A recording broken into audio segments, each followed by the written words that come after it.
Déjà 15 vidéos, j'arrive tellement pas à y croire. À chaque fois que je tourne une nouvelle vidéo, j'ai l'impression que ça va être la dernière, mais en fait, je trouve le courage d'en faire une autre, c'est génial! Salut les cocos, j'espère que vous allez bien. Pour ma 15e vidéo, j'ai décidé de marquer le coup et d'enfin parler de voyage. Voyage, voyage, plus loin que la nuit et le jour. Voyage. J'ai peut-être raté une carrière de chanteuse, je ne le saurai jamais. Petite confession, il y a plusieurs années, quand j'ai eu l'idée de créer ma chaîne YouTube, je voulais que ça soit une chaîne YouTube dédiée au voyage, à la culture, parce que c'était une époque où je voyageais énormément. Je me suis donc lancée en 2020 sur YouTube, sauf que le Covid 2019 a décidé de faire pareil. Si vous me suivez sur Instagram, vous avez pu voir que j'ai pas mal voyagé ces dernières années et vous avez été nombreux à me demander comment je faisais. Entre 2015 et 2016, j'ai visité plus de 10 pays et j'avais seulement 18-19 ans, et dans cette vidéo, je vais vous raconter un peu comment j'ai fait, pourquoi j'ai voyagé autant, où est-ce que je trouvais l'argent, etc. Je suis partie en Allemagne, en Espagne, en Angleterre, en Hongrie, en Grèce. Aujourd'hui, j'ai visité à peu près 22 pays, et si toi aussi t'as envie de voyager, ben je pense que cette vidéo, elle est faite pour toi. Je suis là pour répondre à vos interrogations, mais aussi pour vous donner envie, à vous les jeunes qui me regardez, à vous les étudiants, de voyager à votre tour. N'oublie pas de t'abonner si ce n'est pas déjà fait, et ainsi participer à la grande aventure qu'est ma chaîne YouTube. Depuis que je suis toute petite, j'ai toujours eu envie de faire le tour du monde. Je me rappelle quand j'étais enfant, je regardais pas forcément beaucoup de dessins animés, ils pouvaient demander à mes parents, ils pouvaient demander à ma mère. Je regardais énormément Voyage et National Geographic. Je me posais devant un documentaire sur le Tibet, sur le Nicaragua, sur n'importe quel pays, ça me fascinait, j'adorais. En fait, j'ai pas eu particulièrement la chance de voyager quand j'étais petite, et du coup ça a encore plus nourri cette envie de découvrir de nouveaux pays une fois adulte. Donc je me suis dit, ma petite, plus tard, dès que tu pourras, voyage autant que tu le pourras. La vie, elle est faite pour profiter, les gars. La vie, elle est là pour qu'on l'enjoy. Il faut profiter de la vie. Et c'est ce que j'ai décidé de faire avant qu'il ne soit trop tard. Donc, on va parler un peu historique, histoire. Tout a commencé quand je suis arrivée en France en 2014. Donc, je suis venue pour faire mes études en France parce qu'avant, j'habitais du coup au Sénégal. Donc, j'ai quitté le Sénégal pour continuer mes études en école de commerce ici en France. Et moi, l'objectif, il était simple. C'était voyager. Je voulais ma liberté de jeune adulte, pouvoir voyager. J'avais prévenu toute ma famille, je leur ai dit, quand vous allez essayer de m'appeler là, je ne serai pas là, je serai entre deux avions, je serai entre deux trains, les gars, j'aurai pas votre temps.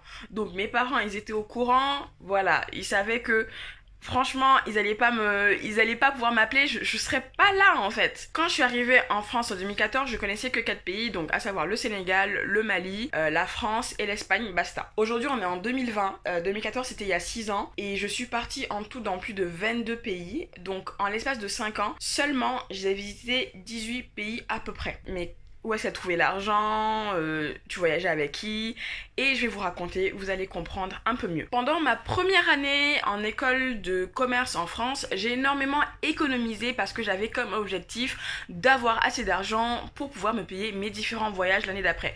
J'avais pas envie de demander à mes parents, de toute façon je pense pas qu'ils allaient m'aider, ils allaient penser que c'était peut-être un peu futile, donc voilà, c'était mon propre argent. J'ai la chance de ne pas souvent faire la fête, je ne suis pas une accro au shopping, donc je touche du bois. Je touche du bois, finger cross.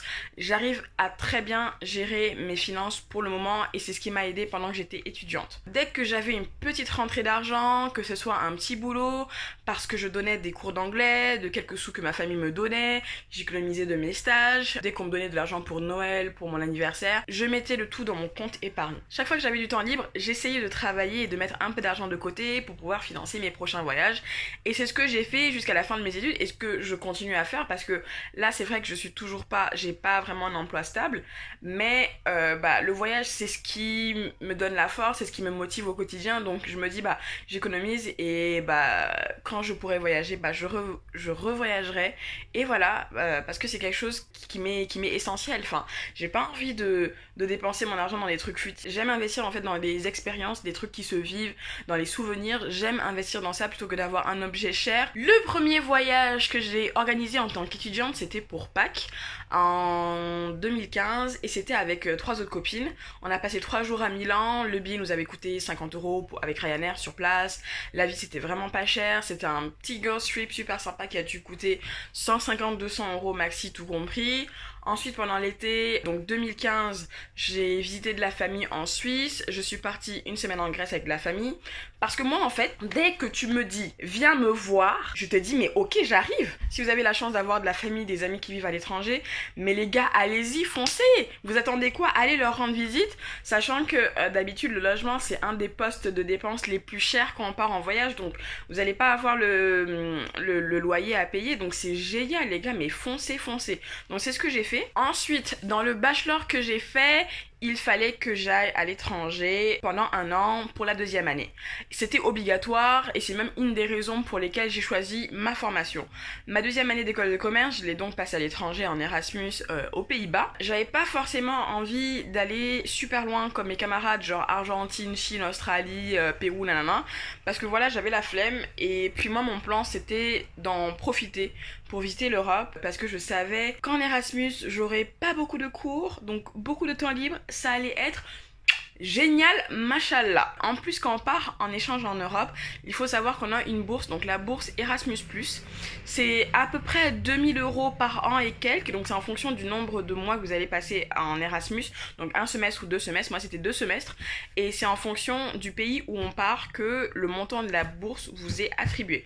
Donc en gros j'ai choisi les Pays-Bas parce que je voulais avoir cette bourse, parce que le coût de la vie était assez comparable à celui de la France, c'était pas aussi cher que le Royaume-Uni où je voulais aller à la base. Et puis les Pays-Bas c'est un pays depuis lequel c'est super facile de voyager. Depuis les Pays-Bas on voyage mais tellement easy les gars, c'était un truc de malade. Donc je suis arrivée aux Pays-Bas en septembre 2015 et là c'était vraiment le début de toute cette vie de globe trotteuse que j'essaie de mener aujourd'hui avant le Covid, du moins. Le voyage c'est comme une addiction, quand tu commences c'est pas facile de t'arrêter.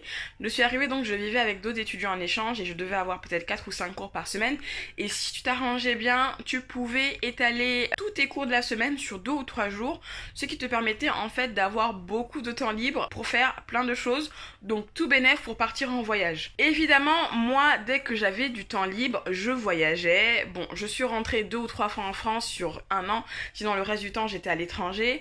Mon échange c'est vraiment ce qui m'a permis de voyager mais de malade, donc suivez bien, ça va être fast and furious là. Je suis arrivée aux Pays-Bas en août-septembre 2015. En septembre, je suis partie en Allemagne. En novembre, pourquoi je compte comme ça là? Je suis trop chelou là. Donc en septembre, je suis partie en Allemagne. En novembre, je suis partie à Barcelone et à Londres. En février, je suis partie à Berlin. En mars, j'ai passé les fêtes avec une amie d'Erasmus en Hongrie. En mai, je suis partie au Danemark, en Suède et au Portugal. À cela s'ajoute la Grèce du coup et la Suisse. Donc ça fait 10 pays que j'ai fait en moins d'1 an. Quand les gens voyaient mes stories sur Snapchat, sur Facebook, ils se disaient waouh, la meuf elle vit sa meilleure vie. Et franchement c'était le cas les gars, je vivais ma meilleure vie. L'Erasmus avec les voyages, je vivais ma best life, c'était un truc de malade. J'étais vraiment au top de ma forme, genre j'enchaînais les week-ends comme ça. Un week-end je partais à Londres, le week-end d'après je revenais vite fait, je partais à Barcelone, c'était un truc de malade. Là je pense que vous vous posez encore plein de questions concernant mon budget, mes finances. Si vous voulez connaître le secret ultime pour voyager quand on est étudiant, c'est maintenant. Pour voyager quand on est étudiant, c'est assez simple. On se lève tout simplement, on prend son ordinateur, on réserve les différents billets, hôtels et autres, on prend sa valise, son sac à dos, on se lève, on part. Ce que j'essaie de vous faire comprendre, c'est qu'il n'y a pas de recette magique pour voyager quand on est étudiant, tout dépend de votre envie. Si le voyage c'est une de vos priorités dans votre vie, croyez-moi que vous allez voyager, et si vous ne le faites pas, c'est simplement que vous n'en avez pas assez envie ou que vous n'avez vraiment pas le budget, ça c'est autre chose, voilà. Et là on va parler un peu de budget parce que je trouve que l'Europe offre énormément d'alternatives pour voyager quand on est étudiant. En Europe, on a la chance de pouvoir voyager pour vraiment pas cher. Quand on pense voyage, on pense seulement à l'avion, pour certains, et même l'avion n'est pas forcément cher en fait. Les compagnies aériennes low cost comme Ryanair, EasyJet, etc. ont révolutionné la notion du voyage. On part plus en voyage forcément pour une semaine, on peut très bien partir pour 2-3 jours et on est très content. Tu vois des vols Paris-Londres qui coûtent 20 € aller-retour. Bon, même si la vie est très chère à Londres et que les sièges de l'avion ne sont pas confortables, tu vas partir quand même, parce que c'est pas mal. N'oubliez pas non plus les autres moyens de transport, à savoir le train. La plupart des pays proposent des tarifs avantageux pour les étudiants et les moins de 25 ans. Vous avez des cartes préférentielles, notamment ici en France. En Belgique, ça existe aussi. Au Luxembourg, aux Pays-Bas, il y a moyen de s'arranger. Regardez vraiment en fonction du pays dans lequel vous vous trouvez, et il y a forcément des petites magouilles comme ça. Je m'y connais pour les pays du Benelux plus la France, un peu je m'y connais, pour le reste des pays un peu moins. Sans parler des bus, vous avez Flixbus, Eurolines, Blablabus. Bon là par contre, il faut être patient, mais honnêtement ça peut être un bon plan si vous n'êtes pas pressé et que vous avez un petit budget. Honnêtement, il y a des fois où je m'en fous un peu de la destination. Moi, ce qui m'importe, c'est le prix. J'aime découvrir et je me dis que vraiment tous les pays sont bons à être visités, que j'ai des personnes à visiter là-bas ou pas. Ça dépend en fait vraiment de mon mood, tu vois. Enfin, il n'y a pas de règles. Je pense qu'il n'y a vraiment pas de règles avec les voyages. Là, on va donc parler du sujet sensible, le sujet qui fâche. Le budget, l'argent, money, le flous, khalis. Mais Madina, comment t'as eu l'argent pour voyager? Comment tu fais? Alors, comme je vous disais, c'est une question d'envie et de motivation. Quand j'ai commencé mes études en 2014, je savais très clairement que j'allais essayer de voyager dès que je le pouvais et autant que possible. J'ai la chance de n'être pas quelqu'un de très dépensière. J'achète pas forcément de choses super chères. Ne pensez pas que j'avais des millions. Moi, j'avais une bourse de 650 €. J'avais mes 100 € d'APL, donc les aides au logement de la CAF, comme tous les étudiants que je connais en général, ici en France. Je suis transparente avec vous. Mes parents me donnaient pas forcément de l'argent en plus pour vivre, parce qu'il y avait déjà mon école de commerce à payer. Enfin, l'école de commerce, c'est super cher. Voilà, je pouvais pas demander à mes parents de me donner encore plus d'argent pour voyager. Non, ça, c'était à moi de m'en occuper, et c'est ce que j'ai fait. Donc, j'y vais avec 800 € en tout pour me débrouiller chaque mois, pour payer mon loyer, payer la nourriture, payer le transport, payer tous mes frais et tout ça. J'ai commencé à mettre de l'argent de côté. Je me suis dit, bon, chaque mois, tu vas prendre 100 €, tu vas prendre 200 €, tu vas te serrer la ceinture, c'est pas grave. Je mettais de l'argent de côté, enfin, ça dépendait vraiment des mois. Pour planifier votre voyage, il n'y a pas de bon ou de mauvais moment. Si vous avez envie de partir quelque part, bah allez-y. Ce que je fais moi pour trouver des billets pas chers, c'est que je vais étudier toutes les différentes options que je peux avoir pour aller à ma destination. Que ça soit l'avion, le train, le bus, le covoiturage, on compare tout, on regarde ce qui nous arrange en fonction de l'heure d'arrivée, en fonction du prix, de la ville, de l'endroit où le bus ou le train nous laisse. Pour le logement, c'est un peu pareil. Il y a les Airbnb, les auberges de jeunesse, les hôtels, et pour les plus téméraires, vous avez le couchsurfing, que j'ai jamais essayé, mais si vous êtes d'humeur, allez-y. Franchement, let's go. En général, quand on est étudiant, qu'on a moins de 25 ans, il y a moyen de gratter des codes de réduction, des petits codes promo, donc renseignez-vous bien. Votre université, votre école peuvent avoir des partenariats aussi avec certaines plateformes comme Airbnb, Flixbus, machin. Il y a moyen d'avoir des codes promo. Demandez, parce que moi ça m'a beaucoup aidé. Ça peut prendre du temps, mais c'est comme ça si vous voulez un voyage qui vous ressemble à 100%. Le voyage, c'est votre expérience, c'est vous qui décidez. Niveau confort, standing, vous êtes la seule personne à savoir ce que vous avez dans votre compte bancaire, ce que vous êtes prêt à mettre. Donc il n'y a que vous qui pouvez bien préparer votre voyage, parce que c'est votre voyage. Comme je le dis, le voyage c'est quelque chose de personnel. Il y a 10 000 façons de voyager, il n'y en a pas forcément une qui est meilleure que l'autre. La façon dont votre meilleur ami voyage peut ne pas vous correspondre, la manière dont vos parents voyagent peut ne pas vous correspondre. Donc l'essentiel c'est de vous identifier les choses qui vous importent le plus, que ça soit le confort à l'hôtel, bien manger, les trucs comme ça, c'est vous qui décidez. L'essentiel c'est de kiffer son voyage. Si voyager vous intéresse et que vous êtes étudiant, voici quelques conseils que j'aimerais donner.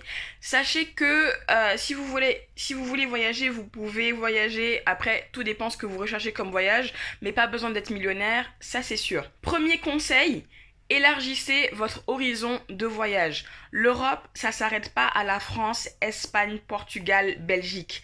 C'est pas que l'Europe de l'Ouest. Vous pouvez être surpris parce qu'il y a à découvrir dans toute l'Europe. Je suis partie en Croatie, je suis partie au Monténégro, je suis partie en Grèce, je suis partie en Hongrie. Franchement les gars, c'était le feu, c'était trop bien. Deuxième conseil. Si vous cherchez des billets, regardez sur tous les moyens de transport. Avion, train, bus, covoiturage. Comparez, pareil pour le logement. Comparez. Ne vous arrêtez pas à un truc, il faut comparer. Troisième conseil, travaillez et mettez de l'argent de côté si vos parents ne sont pas forcément là derrière. Il existe plein de sortes de jobs étudiants, vous pouvez donner des cours, travailler comme serveur, babysitting, proposer vos services sur, je sais pas, il y a des plateformes de freelance. Franchement, c'est à vous de voir, c'est vous qui voyez, c'est vous qui savez ce que vous pouvez faire, voilà. Quatrième conseil, si aucun de vos amis ne veut vous accompagner, partez tout seul. En Allemagne, aux Pays-Bas, en Belgique, dans les pays scandinaves, vous ne risquez pas plus votre vie là-bas qu'ici en France. Ne vous inquiétez pas. Cinquième conseil, profitez de vos années étudiantes. Si vous avez la possibilité de faire un échange universitaire, de partir à l'étranger, faites-le. Si vous pouvez faire des stages à l'étranger, faites-le. Voyagez. C'est des souvenirs qu'on garde, c'est des expériences qu'on garde. Moi, quand j'en reparle avec mes potes, franchement, on est tellement nostalgique, donc n'hésitez pas. Voilà, moi ça fait 1 an que je suis diplômée aujourd'hui et quand j'en parle avec mes potes, enfin les années étudiantes, tu kiffes ta vie mais de malade les gars. Profitez. Voilà, c'est tout pour cette vidéo. J'espère qu'elle vous a plu. Je pense que je referai bientôt d'autres vidéos sur le thème du voyage parce que c'est mon moteur au quotidien, c'est le voyage, c'est la découverte. Je suis curieuse de nature, donc évidemment le voyage c'est la base. Si ça vous intéresse comme moi, n'hésitez pas à poser vos questions en commentaire sur Instagram. Le voyage c'est mon kiff numéro 1 dans la vie. Peut-être ex aequo avec la bouffe, j'hésite. On se dit à très bientôt en espérant qu'on puisse revoyager normalement bientôt. Moi j'ai tellement de pays sur ma bucket list, il y a tellement de pays que j'ai envie de visiter. Franchement la liste elle est tellement longue, on en reparlera dans une autre vidéo peut-être. Prenez soin de vous, il fait chaud, profitez de votre été. Si vous travaillez, travaillez bien. Si vous allez à l'école, travaillez bien. Dans tous les cas, enjoy your life. Je vous fais de gros bisous et on se dit à très bientôt.